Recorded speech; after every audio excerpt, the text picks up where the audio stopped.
What's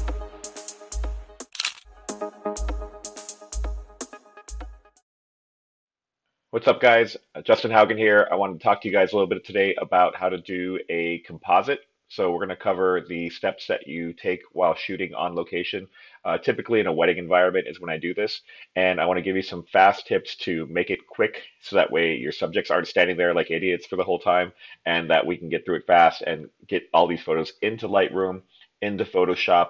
I'm going to give you a fast workflow, so that way it kind of takes away some of the I want to demystify some of the challenges of composites, because people think this is a really hard thing to do, and you can actually do it with minimal resources and Lightroom and Photoshop. So I'm going to jump right into it.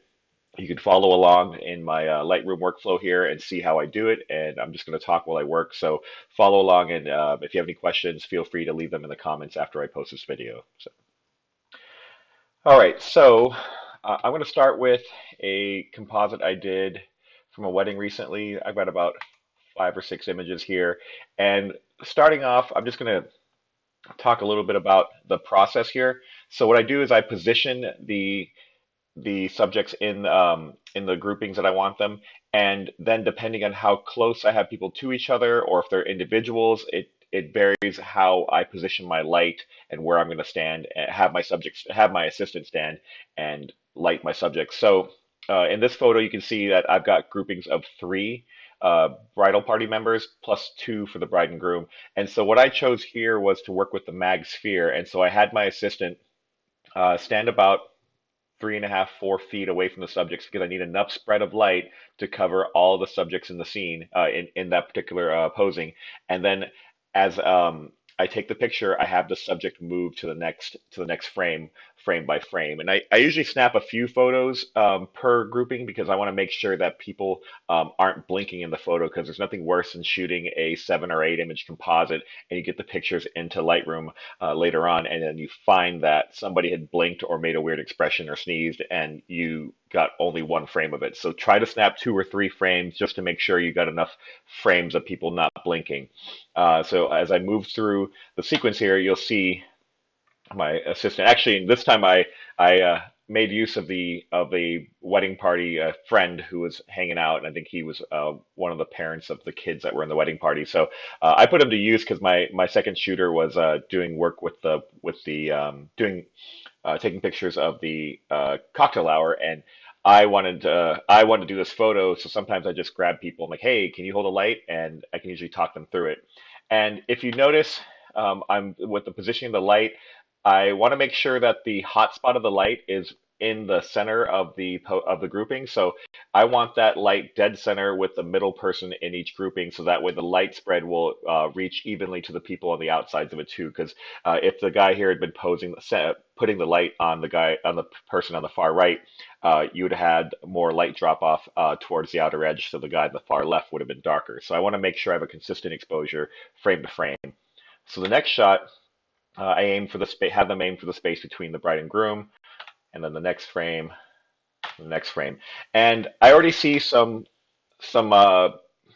difficulties I'm going to have with this one. This one's going to require a little more intricate masking work, because as you see behind each person, there's some shadows on the wall. There's some shadows cast behind them, and when we get to the very last frame, it should be a blank frame. This is our base frame to work with, and the son of my assistant walked through the shot here. So, and I see the little girl for the ring bearer and the flower girl are in this photo. So I've got the makings of a composite here, but this one's going to be a little more advanced, a little more difficult. I thought this would be easier, and I could show it to you right away easily, but I'll get into this, and you'll see some of the things that I'm encountering. I'll try to make it simple, and then I'll show you one that's a little bit easier and how quickly you can get through it if you have good setup, good preparation, and good execution.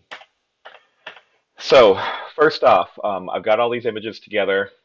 We need to give them a base edit. So I'm going to go in and apply my user preset. I have this is one preset that I've built and used time after time. So this preset gets used on all my weddings, all my photo shoots. So I'm going to start with that, apply the preset, and then you want to make sure you have consistent exposure and settings across all images in the frame, because we're going to bring them all into Photoshop, and when we start masking, we need them to match and be identical underneath each layer.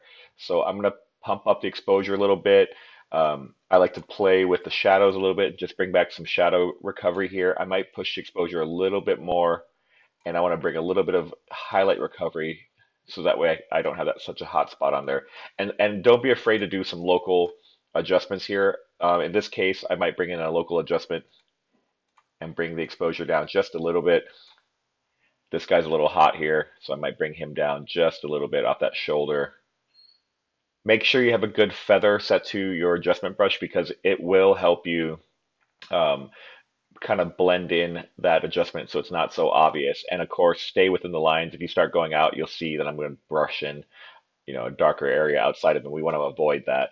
But if you keep a good feather, keep your brush relatively small, and stay within the lines, you should be able to have some believability here as far as the adjustment is being made. Um, that you're not going to carry it over to the background here and make it very obvious. So I might bring him down just a little bit more, and maybe I'll pull the highlights down just a little bit. He's just a little hot. So use this at your discretion, fine tune it, try to make it look believable. And so I'm happy with that exposure now. I might push the shadows just a little bit more. I've got a lot of latitude for shadow recovery because I'm shooting with the Nikon D850.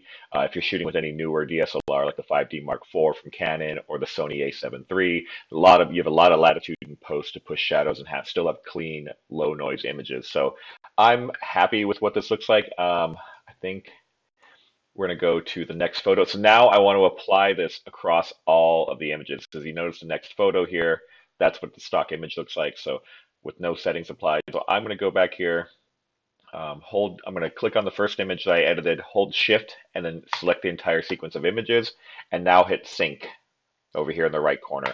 So once you hit sync, I'm just going to say check all, but really the foundation of this entire look is treatment and profile. My white balance should be consistent, but they're already set to the same white balance, so I can uncheck that if I wanted to. But if I did change the white balance, check that box.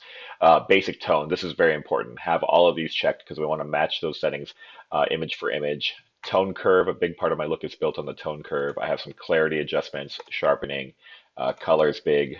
Local adjustments, don't copy over your local adjustments because now each image would have that same adjustment brush copied over to frame by frame. So uncheck that. Any local adjustments or spot removal, uncheck it. Noise reduction, I have a setting made that I want to carry over to all the photos. And that should be it. I didn't do any lens profile corrections or correct any chromatic aberrations, so I don't need to check those. I'm just going to go ahead and hit synchronize right now. And now those effects carried over photo to photo. There we go. Taking a sec to make an adjustment there.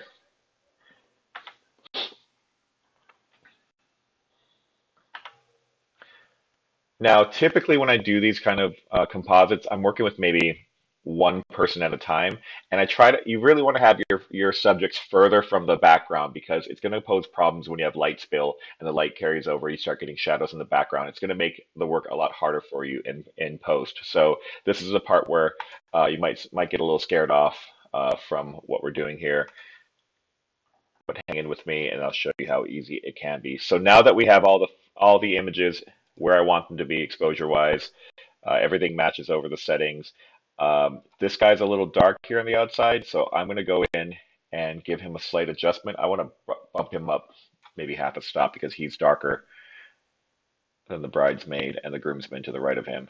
So I'm going to push his exposure up just a little bit. Don't do it too much, just enough to match that exposure. Oh, that's a little too hot.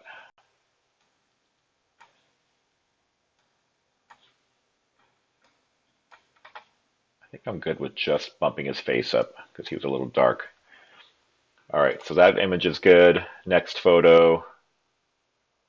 Bride and groom look good. You really want to nail this down in Lightroom before we move over into Photoshop, because once you move to Photoshop, all of our adjustments are destructive adjustments. Everything we do is actually affecting pixel data once we get it into Photoshop. So when we're working with raw files, we've got latitude here in that we're not just doing destructive processes here. So we can go back and correct this frame by frame. But once we start working in Photoshop, you're not going to have that luxury.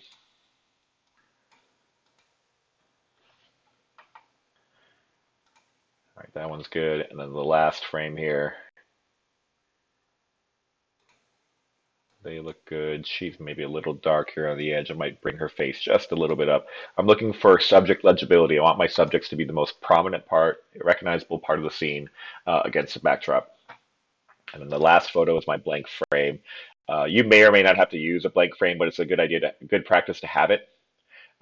Knowing that this is like your exposure basement here. Everything, every value, darkest value of the scene is what these scenes would look like in the absence of light.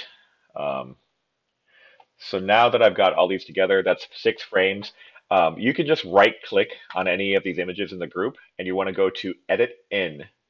We want to say open as layers in Photoshop. So this is going to take all the photos, bring them, it's going to add the effects that we did in Lightroom to the layers and open them as layers in Photoshop. So I'm going to do that right now.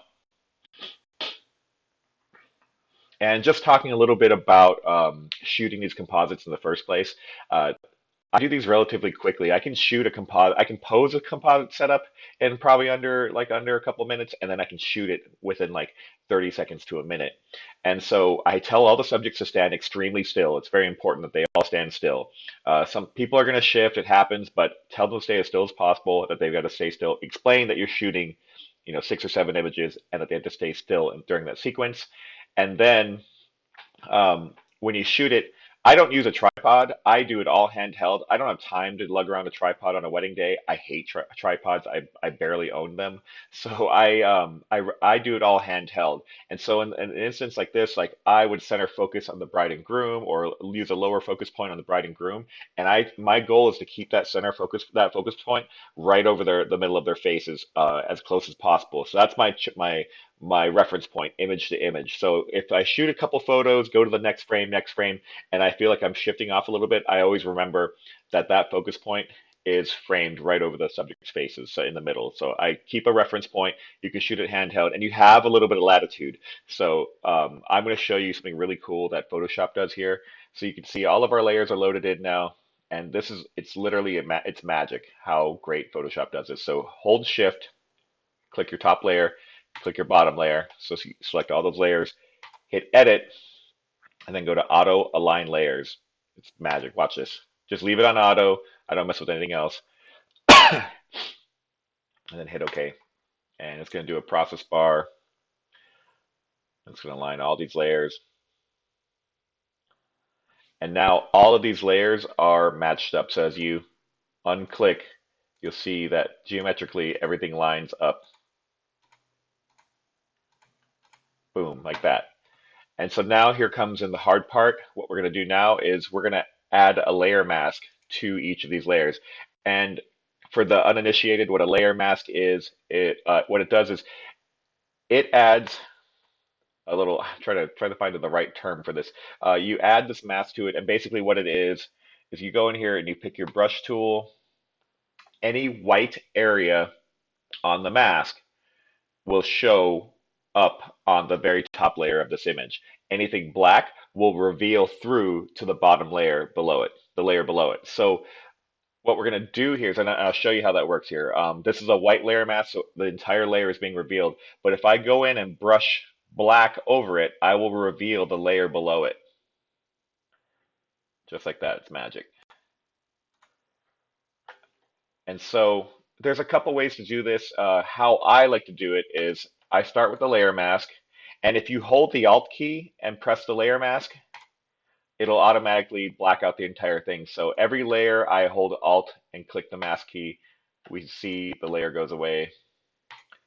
And I want to do this to every layer because what I'm going to work to is a base layer. There's nothing here now. We're down to our empty plate. And so now what I want to do is one by one, I want to have a white layer brush, and if you hold Alt and scroll your mouse wheel, you can get a better zoom in here. Back up a little bit. And I like to have a good feather on my brush here because it transitions more nicely to the layer below it. And I'm gonna have to do some pretty intricate masking work here because of some of the background spill I had. So we're gonna see how this plays out. But I'm gonna do a little dirty here, like quick and clean, quick and dirty, and see how that looks. And then I'll come back in and fine tune it. But I just want to show you, demonstrate what we're doing here to make the composite work. So as I brush it in, So you can see, I'm working with a lot of spill here. The light is hitting everywhere, so I'm going to have to really clean this up. I don't want to spend too much time with it. I have one that's more complete of this photo already, so I'll probably share that as an example because I don't want to spend too much time in here with this. But let's just show how each part of the photo gets revealed. And remember, we had our little photo bomber here. We want to brush him out. Ideally, we wouldn't want any distractions in the base plate. That kid shouldn't have been there, but kids are going to be kids.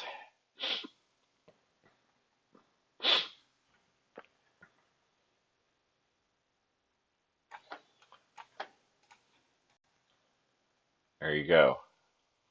So, like I said before, this one poses some issues that are really gonna frustrate you come composite time for you. So to minimize these kinds of distractions in the future, I would have pulled these subjects away from the wall more. I would have liked to have used maybe a tighter light source, like I would have gone grid sphere, and maybe lit each person's face individually. It's tough. Like we're managing a few different things here. I don't want to shoot like 50 composite plates just to make this one thing happen. So a little bit of post work, I can correct this. I'm gonna try to touch this up real quick just so you can see what that looks like. So I'm just going for believability here. Like I'm not really trying to make this perfect, but just believable. I don't mind feathering the light off at the feet just a little bit. We are making art here. This is not a photojournalistic moment. I have some creative license here to make the light believable as far as I'm concerned. And since we're creating the light in the scene anyway, who's to say that the light didn't fall this way? I think only other photographers would really give us a hard time about it, but our clients aren't going to know the difference. And so I'm going to try to brush in.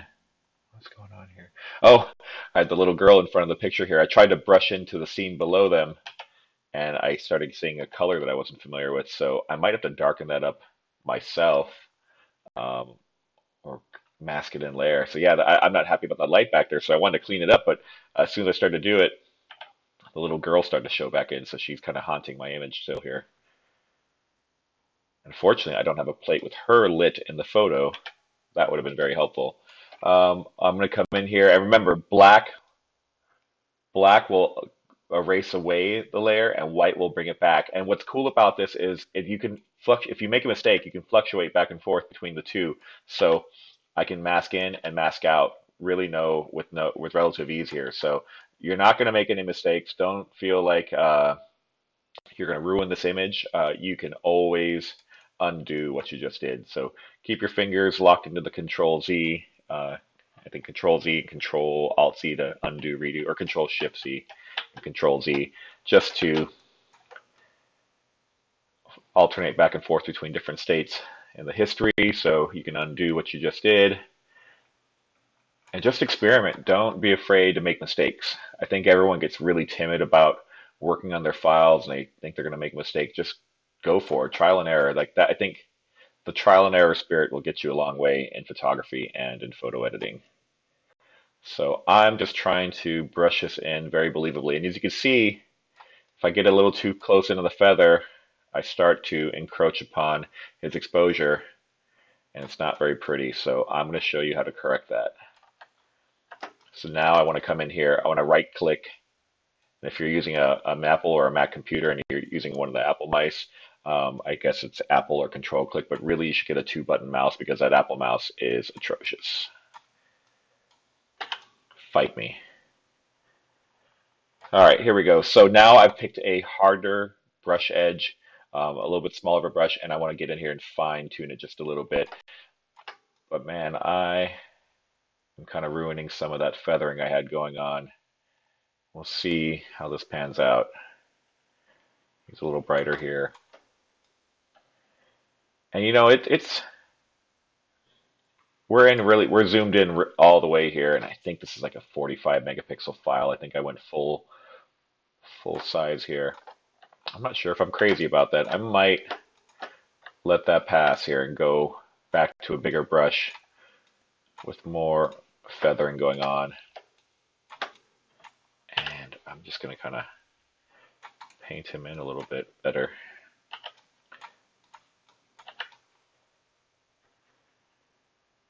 And if they move, you start to get weird little ghosting artifacts. So emphasize no movement when you do these.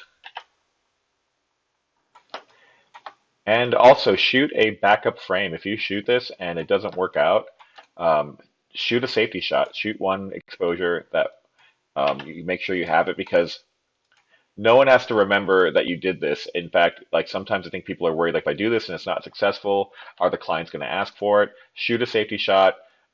They have no idea what you're doing. They will not know that you did this. So don't worry about having to deliver something that you tried to execute and didn't work out. Take those risks, but be mindful of shooting a safety plate so that way you can cover your ass. All right, so you see I'm bringing him back in now. I had that feathering going on a little too much into his face, but now I got a full exposure here. Bald is beautiful. All right, so I'm kind of okay with that. And just also to think about, just something to think about here. Oh man, see, I'm not crazy about that. Let's see if I can clean that up. There we go. A little bit of feather. Just mind it. You don't want that halo though on the outside. If it starts haloing, that's where it starts to look ugly. But also remember, this is like zooming in a large percentage here. I'm at zoomed in 312%. Uh, using Gorilla Math, that's probably like, trying to think what size print. Like this is like if you're like a few feet away from a 30 by 40 inch print, which some of your clients are going to want to print that big. But typically, we're going to see an image like this. You're going to be several feet away from it, or we're looking at it on the web. It's clean, it's believable. I think if you zoom in and start pixel peeping, you're gonna critique this masking. But I think for my intents and purposes, that's clean enough for me right now compared to what we were looking at earlier. So, and I'm just gonna undo my work just to show you. See, look at all that area that I had lit up before, and now I minimized it down just to them. So ideally what I have to do is go in and clean up each exposure here behind each person.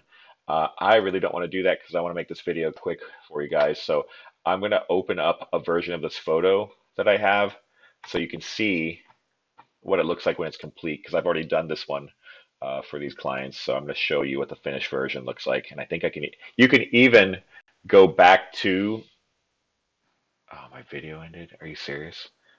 No, okay.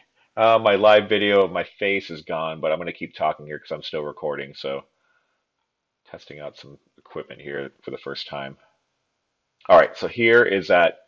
You can see here, I've got a much cleaner result going on. And I'm not crazy about how dark the background is versus them. Normally, I would shoot this a little brighter on the backdrop and not make it such a dramatic looking composite, but that's just kind of how it worked out here. This image was so dark, we ran really late. But I'm going to go into this photo here, edit in. I want to edit in Photoshop. It's going to ask you if you want to edit a copy with Lightroom adjustments or edit a copy. We want to edit the original so I can go back and see all the layers in that file. And so I think I did. Oh, and in fact, I did some masking. I did some cloning here to fix the little ghosting girls. You can see what I did here. I did a clone layer just to get that in there. I made a little layer cloned in to get rid of that white spot. So I already thought about that. I'm a genius. All right, so that's what a finished image looks like. I see a guy's face back there a little dark. His face is a little dark. I should have fixed that before I open this up into Photoshop. I can correct it later in post though, so I'll brush it in a little bit in Lightroom once I go back to Lightroom. But this is the finished file here, so you can see how intricately I got in and did this cleaner masking. So that's what a finished image looks like. When you exit Photoshop, it asks me if I want to save. I'm not going to save because I already have that file saved where I want it. But this is what it looks like back in Lightroom. So you can manage your Photoshop asset workflow through Lightroom. This is how what I use to organize all my files, even my Photoshop files, because it's always in conjunction with images that I'm working on. So And I did a little more of a exposure and a shadow push. But yeah, I'd probably come in here and local adjust his face and this guy's face a little bit too, make the exposures a little brighter. So yeah, that's what that looks like. This one required more finessing. It should be a lot easier than that if you have good planning. But I also shot a safety shot, so I have them all together in this one frame. And the reason why this composite works well is there's a blue trash can in the background that shows up in this shot. I'm not crazy about it, so when I do the composite and go with a much darker background, the trash can is unrecognizable. So I'm gonna pop back over to my library now, and let's see if I can. I think I've got a setup here that I can do a lot quicker for you guys here. Let's see. I'm going to go here. So as you can see here, everybody is way further from the background. So there's less light spill going on. So let's see how quickly I can do this one. I got a blank frame. Everybody's lit. Usually I'm working with pairs of couples here for the wedding party. So if you look at my camera settings over here, I shot this at the lowest possible ISO. I was at f13 at 1/250th of a second. This was right at golden hour. I really wanted to bring down that backdrop and then introduce my flash at a very high power. I was probably half power here, and I wanted to be able to just do something to make those people pop a little bit off of that background. I think there was a half CTO or half straw gel in there to mimic the orangeness of uh, golden hour here. So see if we can do a quick little edit. And I hope this is all recording. I'm going to be really bummed if I go back and stop this recording and it didn't work, but tough cookies. All right, so I'm applying my preset. I'm going to give it a little bit of an adjustment here. I'm going to bring up the exposure. I'm going to bring up the shadows just a little bit. I'll bring the exposure up just a little bit more. And I think I'm happy with that. And now I'm going to sync this all the way across. And really you want to keep your assistant in a consistent positioning of the light. Some people like to have the light source only come from one direction. Sometimes people like to alternate it and go left or right. I'm kind of on both sides of it. I think it would be good to match the direction of light from your light sources just to keep the light intuitive to the scene, but I'm not a huge stickler for it. It doesn't bug me one way or the other. So each photo I want to go through and make sure my exposure is consistent. I might bring his face up a little bit.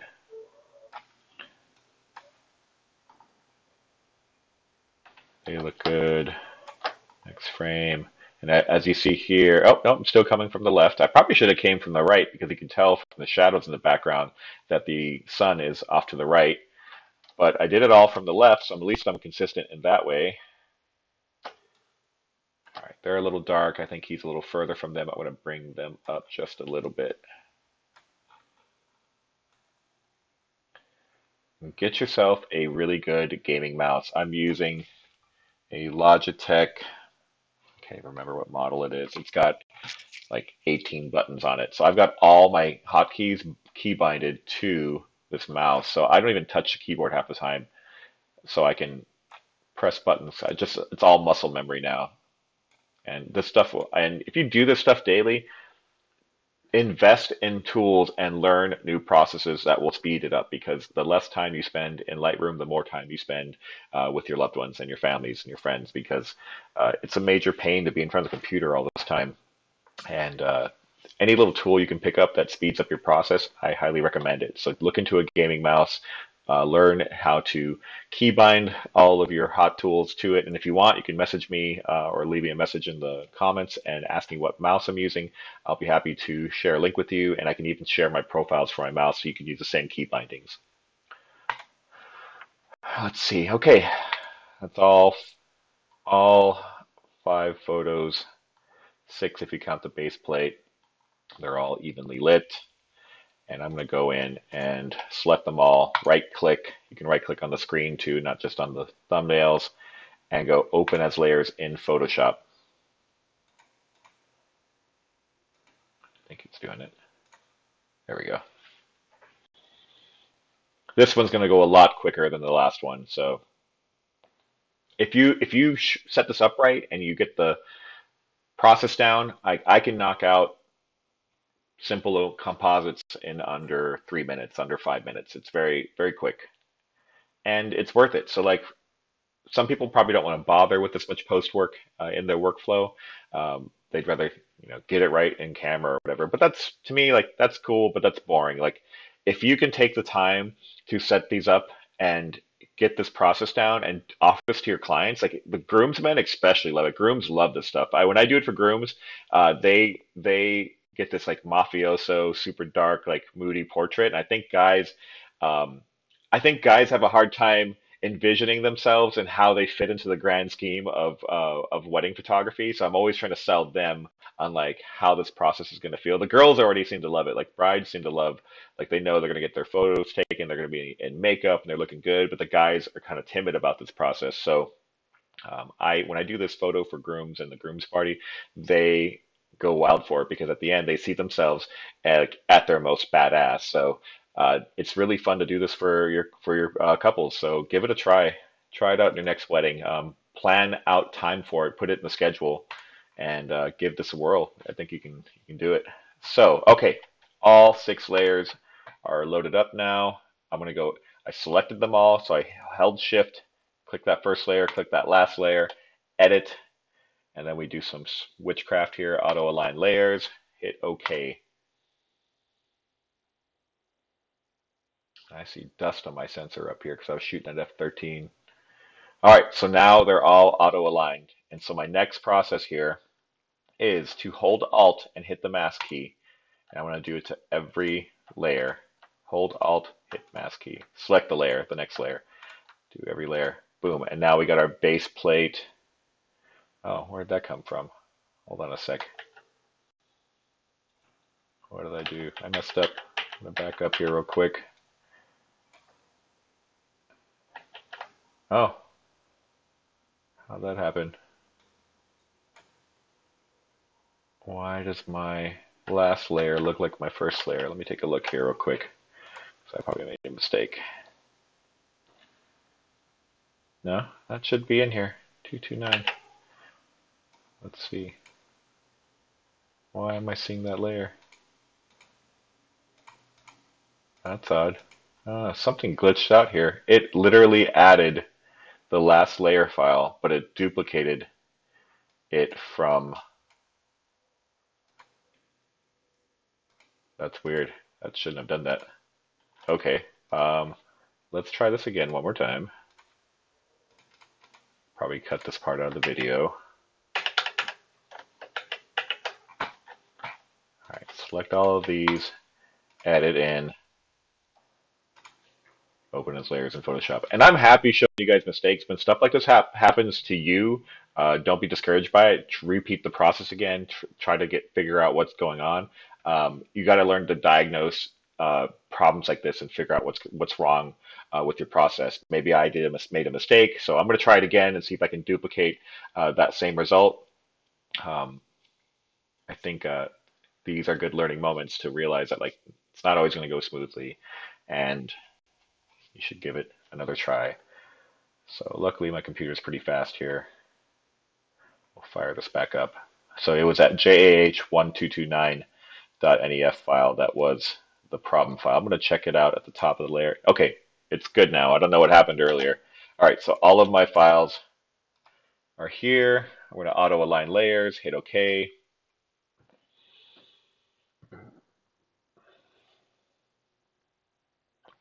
And I want to get this done because I want to go eat lunch and stop messing around with this video.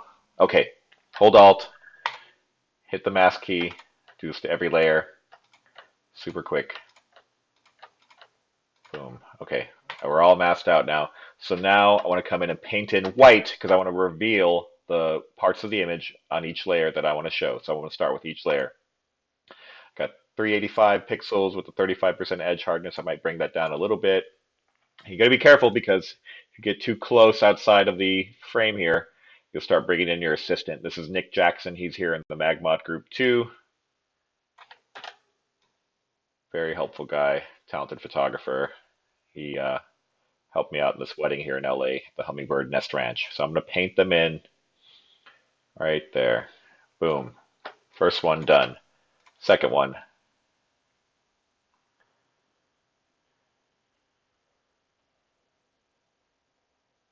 Boom, done. And I'm noticing as I get a little lower here, I'm starting to see shadows cast on the ground from the sphere. This would have been a great reason to mimic the direction of the light coming from the sun. I should have had Nick on the left side. But my clients don't know that. Only photographers know that. So, tough crap. Boom. Two. That's done. Last couple here. Next couple. Oh, I don't like that. I don't like that spill on the ground. The ground is lava. I want to clean up that spill just a little bit. They stood perfectly still, so I don't have a problem masking it back in because I don't see any shift in pixels there. And then the last one, this lovely couple here. Oh, make sure I got the white selected. There we go. Boom.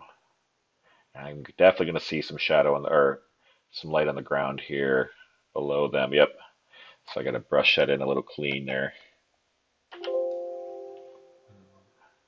I'm okay with a little bit of feathering of shadow towards the ground there. I'll bring the hardness all the way down. Make the bigger you make your brush, and the smaller you, or the less hardness you have on the brush, the softer you make the brush, the greater your transition will be. So you get a better gradation here. So that's believable. In fact, that's how I kind of shoot light anyway. I usually use the mag grid and mag sphere together to get that feathered off light pattern towards the bottom of their feet. I might do that to everyone here now just to mimic it a little bit. I want it to look consistent. Oh, this girl moved. So now you get that weird pixel ghosting here. But, really I could probably let it slide. Let's see here. No, I'm not crazy about that. I'm going to have to leave that one be. Nope, they moved too. So, you know what? These guys are in the shadow. They can kind of stay that way. Forget it. But yeah, that's it. If I wasn't talking and doing this, I would have probably finished it in 3 minutes. But since I'm explaining every step and taking my time here a little bit, but that's a composite. So now when I hit File and Save,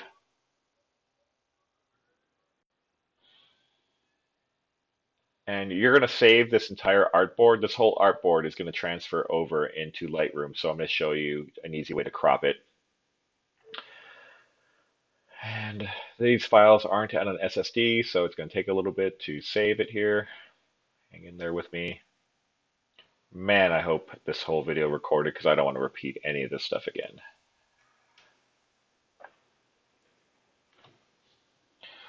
I really want to eat lunch.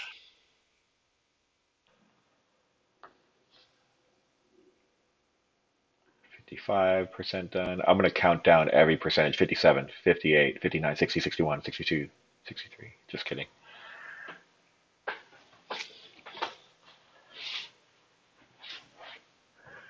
If I was nice, I'll cut this out of the video so you don't have to watch me wait for this to save, but